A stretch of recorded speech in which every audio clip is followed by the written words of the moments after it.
Hello दोस्तों। देखो, ये अर्धवार्षिक परीक्षा का अपने पास एक पेपर है जिसके हम आज मल्टीपल चॉइस करेंगे। और कक्षा 10 का है ये, विषय विज्ञान का है, ठीक है ना। और समाप्ति जैसे कि स्कूल में मिलता है कि 3 घंटे 15 मिनट का मिलेगा, तो आपको वही टाइम मिलेगा। पूर्ण का हमारा 70 नंबर का दे रखा है। और यहाँ पर निर्देशांक दे रखे हैं, जो हमारे इंपॉर्टेंट निर्देशांक होते हैं, जो परीक्षा में हम करने होते हैं, वो हमारे निर्देशांक है। तो इसी के साथ हम ज़्यादा टाइम बर्बाद ना करके अपने चलते हैं। इसका जो हमारा पहला खंड है ए, उसके बहुविकल्पीय प्रश्न करने हैं। हमें क्या करना है? बहुविकल्पीय प्रश्न करने हैं। और पहले बहुविकल्प प्रश्न में हमें दे रखा है किसी अवतल दर्पण की फोकस दूरी 15 सेंटीमीटर है, उसकी वक्रता त्रिज्या ज्ञात करनी है। आपको 15 सेंटीमीटर को वक्रता त्रिज्या ज्ञात करनी है। क्या करनी है? हमें वक्रता त्रिज्या ज्ञात करनी है। तो इसका जो हमारा फॉर्मूला है वक्रता त्रिज्या का, मैं आपको बता देता हूँ। ये होता है कि एफ बराबर आर बाई 2 होता है। ये हमारी क्या, इन दोनों में संबंध होता है। किसका हमारा है? ये संबंध होता है। किसका? वक्रता और फोकस दूरी में क्या होता है? ये हमारा संबंध होता है। तो जैसे कि हम यहाँ पे उसने देखा 15 सेंटीमीटर बराबर आर बाई 2, क्रॉस मल्टीप्लाई करेंगे तो अपना कितना जाएगा? 30 आ जाएगा। क्या जाएगा? आर अपन कितना जाएगा? 30 आ जाएगा। आर बराबर कितना जाएगा? अपना 30 आ जाएगा। तो ये हमारा इसका सही आंसर है। क्या आंसर हमारा? सही आंसर यही है। क्या है अपना सही आंसर? कितना है? यही अपना सही आंसर होगा। ठीक है। अगला क्वेश्चन इसने क्या रखा है कि मानव नेत्र में रेटिना पर बनने वाला प्रतिबिंब, यानी मानव नेत्र पर जो बनने वाला प्रतिबिंब होगा, देखिए वो क्या है? सीधा होता है तथा सीधा ही दिखाई देता है। सीधा होता है तथा सीधा दिखाई नहीं देता है। हमेशा याद रखना है कि उल्टा होता है। हाँ, ये बात बिल्कुल सही है कि उल्टा होता है, परंतु उल्टा ही दिखाई देगा नहीं। तो उल्टे दिखाई नहीं देता, सीधा दिखाई देता है। उल्टा होता है परंतु सीधा दिखाई देता है। इसका अपना अपना डी बिल्कुल सही है। ऑप्शन है कितना है हमारा? डी सही है।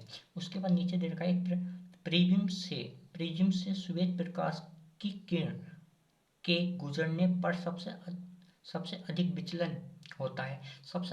अधिक विचलन होता है। यह तो आपसे 2 क्वेश्चन पूछेगा इसमें, सबसे कम विचलन और सबसे अधिक विचलन।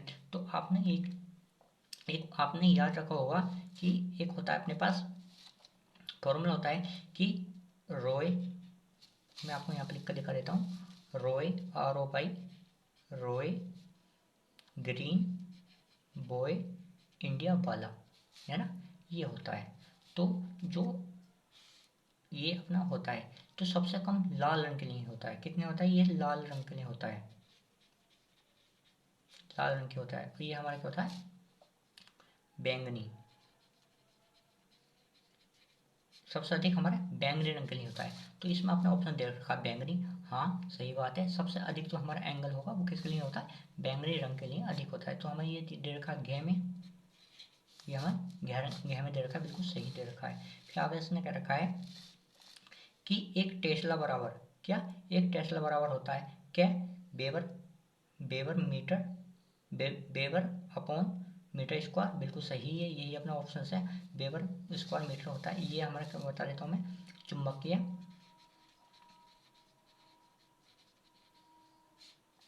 घनत्व, चुंबकीय फ्लक्स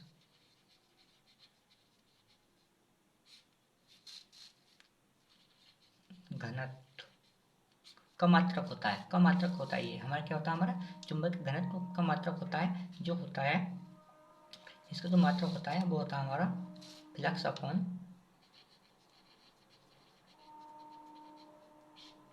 क्षेत्रफल होता है। कितना होता है? क्षेत्रफल होता है। तो इसके बराबर जो निकल कर आता है वो अपना आता है कि जो फ्लक्स का मात्रा होता है वो बेबर होता है। क्या होता है? बेबर। क्या होता है? बेबर। और जो हमारे क्षेत्रफल का मात्रा होता है वो होता है मीटर स्क्वायर।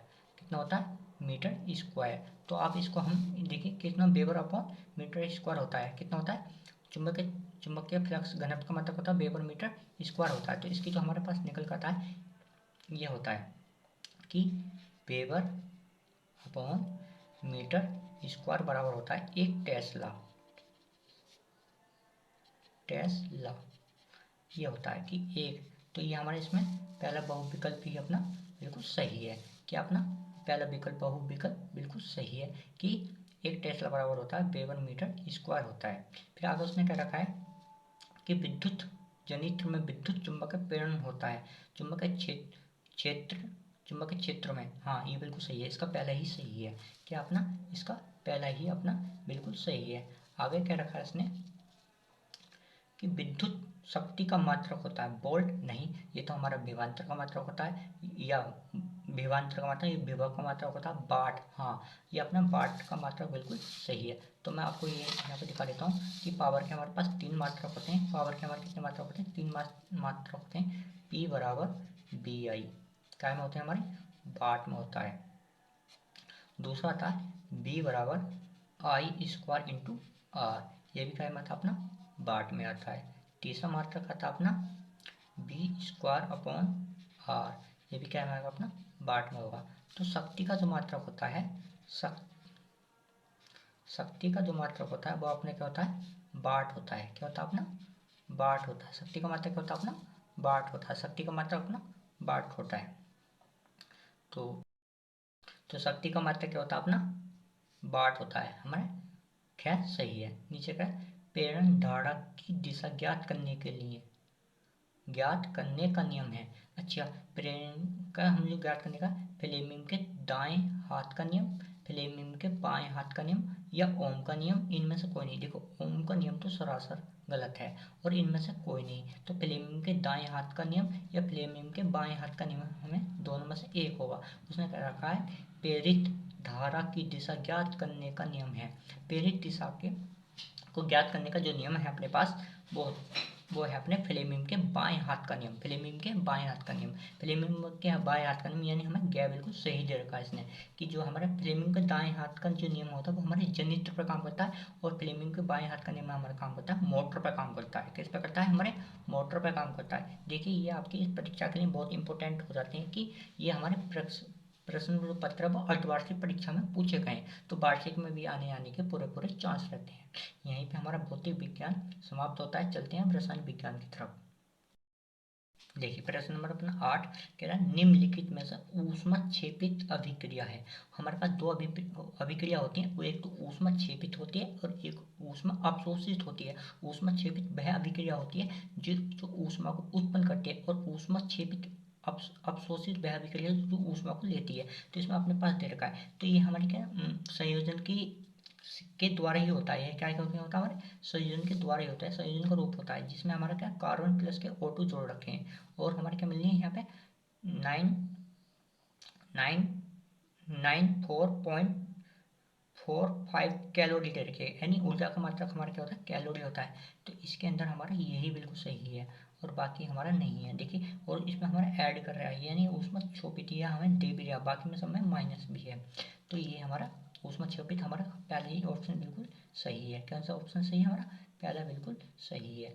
दूसरा क्वेश्चन देखते हैं, देखो इसी का दूसरा क्या है, किसी विलयन की पीएच किसकी मापी जाती है, तो वो मान जाती है हाइड्रोजन आंद्र सांद्रता के लिए। पीएच मान का आपको मैं फॉर्मूला बताता हूँ। पीएच मान, इसका हमारा पहला ऑप्शन सही है।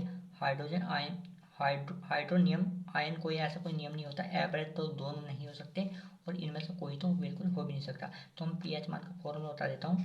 पीएच बराबर आता है negative log 10 bracket H positive, ये इसका फॉर्मूला होता है, ठीक है ना।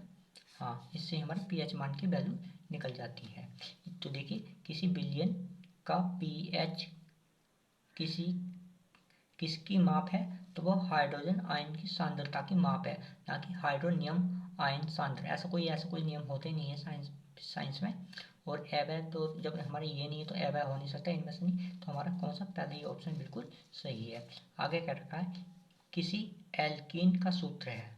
क्या देख रहा है, किसी एल्कीन का सूत्र है। अच्छा, एल्कीन का सूत्र है, जो हमारे पास एल्कीन होती है वो हमारी कितनी होती है, 3 होती हैं। एल्कीन की जो हमारे होता है हाइड्रोकार्बनिक में होते हैं वो कितने सूत्र होते हैं, 3 सूत्र होते हैं। कितने सूत्र हैं हमें, 3 सूत्र होते हैं। जो एल्कीन का सूत्र होता है अपने पास ये होता है,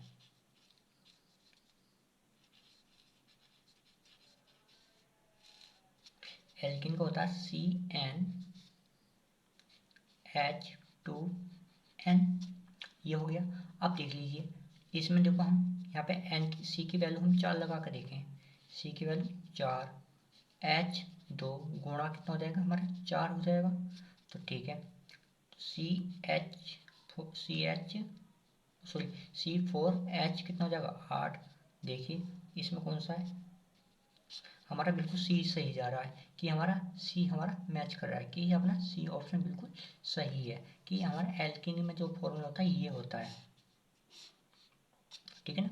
चलिए मैं एल्कीन है तो मैं आपको एल्काइन के लिए बताता हूँ। एल्कीन का फॉर्मूला बताता हूँ। एल्कीन का फॉर्मूला होता है CnH2n प्लस के 2। ये हमारा एल्कीन का हो गया। मैं एल्काइन का बता देता हूँ। एल्काइन का होता है CnH2H2 अब H2n प्लस माइनस के 2। ये हमारा एल्काइन का हो गया। ये अपने फॉर्मूले हो जाते हैं। ठीक है ना। ये अपने क्या होता है फॉर्मूला। एल्किन के लिए ये वाला फॉर्मूला होता है, एल्केन के लिए ये वाला फॉर्मूला होता है, एल्काइन के लिए ये वाला फॉर्मूला होता है। तो इसमें हमसे ये पूछा है कौन सा इसमें एल्काइन का फॉर्मूला है, तो हमारा C4H8 अपना हो जाएगा।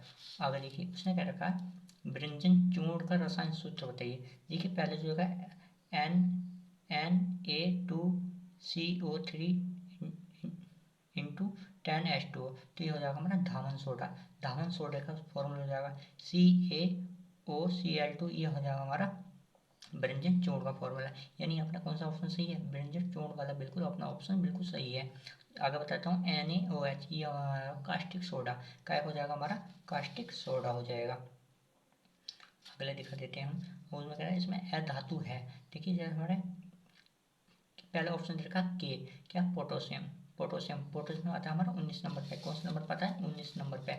और 19 नंबर पे जैसे आता है तो इसकी जो संयुक्ता निकल के आएगी वो निकल के 2, 8, 8 और 1। यानी कहने मतलब ये पहली आवर्त सारणी में रखा गया है। कौन सी सारणी में रखा है, पहली आवर्त सारणी में। और पहली आवर्त सारणी में तो हमारे पास क्षारीय तत्व रखे जाते हैं। कौन से रखे जाते हैं, क्षारीय तत्व रखे जाते हैं। उसके बाद देखिए एल्यूमिनियम आता है हमारे 13वें नंबर पे। 13वें नंबर पे तो 13वें नंबर पे लिख लेंगे 2, 8 और 3। जो हमारे तीन जिनकी संयुक्ता 3 होती है वो ज़्यादातर वो हमारे विद्युत के सुचालक होते हैं। क्या होता है, हमारे सुचालक होते हैं। धातु तो होती हैं, कैसे होती है हमारी, तो धातु होती है। ये भी हमारी धातु है। तो कौन सी धातु है, क्षारीय धातु है। पोटेशियम हमारे कौन सी क्षारीय धातु है। और ये कैसी है हमारी विद्युत धातु है। इसने पूछा हाँ। फिर आएगा हमारा Na आता है 11वें नंबर पर। संयोजकता में कितना हो जाएगा, 2, 8 और 1।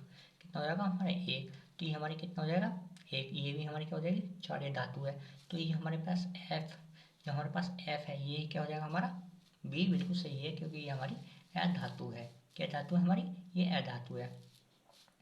आगे देखिए इसने क्या क्या रखा है आगे क्या, प्रोपेनेल की क्रियात्मक समूह है। अच्छा प्रोपेनेल की जो क्रियात्मक समूह है वो अपने पास OH होती है। क्या होती है, वो अपनी OH होती है। क्या होती है हमारी OH होती है। OH किसके साथ लगाते हैं अपन, OH, तो क्या होती है अपनी OH होती है। OH होती है, क्या होती है अपनी OH होती है, जिसके पीछे नाल लग जाता है, जैसे एथनाल है ना, ये लग जाती है तो ये हमारी हो जाती है। चलते हैं, ये भी अपने क्वेश्चन खत्म हो गए। आगे करते हैं। देखिए नेक्स्ट क्वेश्चन क्या कह रहा है अपना, रक्त में प्लाज्मा की मात्रा पाई जाती है 20%, 40%, 60%, 80%। अच्छा प्लाज्मा की मात्रा जो पाई जाती है, प्लाज्मा की मात्रा जो पाई जाती है, देखिए कोई रक्त है अपने पास, क्या है, रक्त है। नहीं रक्त, रक्त है। इसको हम किसी चीज़ में तोड़ते हैं, दो चीज़ों में तोड़ते हैं। क्या में तोड़ते हैं अपन, दो चीज़ों में तोड़ते हैं। एक तो अपना 55% होती है प्लाज्मा और 45% होती है हमारी RBC, RBC या WBC, ये होती हैं। ये ये होती है RBC रक्त, RBC और क्या नाम WC होती है, ये होती है हमारी इसमें किसमें होती है हमारी 45% में। तो प्लाज्मा हमारा कितना होता है, लगभग 55% के समथिंग होता है। क्या होता है हमारा प्लाज्मा होता है 55%, जबकि इसमें ऑप्शंस नहीं है। तो 55% के पास हमारा क्या आता है 60 आ रहा है। तो हमारा कौन सा सही हो जाएगा, हमारा 60 हो जाएगा। ठीक है ना, कौन सा हो जाएगा अपना 60 होगा। 15वां क्वेश्चन देखिए, निम्न में से फाइटो हार्मोन्स कौन सा है, तो ऑक्सीजन ऑक्सीजन और जेवलिन और साइटोकाइनिन, यानी ये सारे के सारे वैसे ही हमारे होते हैं, जो हमारे 5 प्रकार के होते हैं। कितने प्रकार के होते हैं हमारे? 5 प्रकार के होते हैं, है ना। सब ये हमारे कितने 5% के होते हैं, ये इसमें हमारा सारे के सारे और इसमें बिल्कुल सही हो जाएंगे, गै के गै हमारे ये बिल्कुल सही हो जाएगा। फिर क्या करा, फेफड़ों में शुद्ध रक्त आता है तो बाय अलियन अलियन के कारण आता है, अलियन में आता है, दाएं अलियन में नहीं आता, में हमारा अशुद्ध खून आता है। इसमें हमारा पहला आता है कि इसमें हमारा कौन सा ऑप्शन होगा, पहले सही हो जाएगा, ठीक है ना, पहले आना होगा। आगे क्या रखा, पुष्प में कितने भाग होते हैं, तो पुष्प हमारे 4 भाग होते हैं। पुष्प में हमारे कितने भाग होते हैं, हमारे 4 भाग होते हैं। पुष्प में हमारे कितने होते हैं, 4 भाग होते हैं, ठीक है।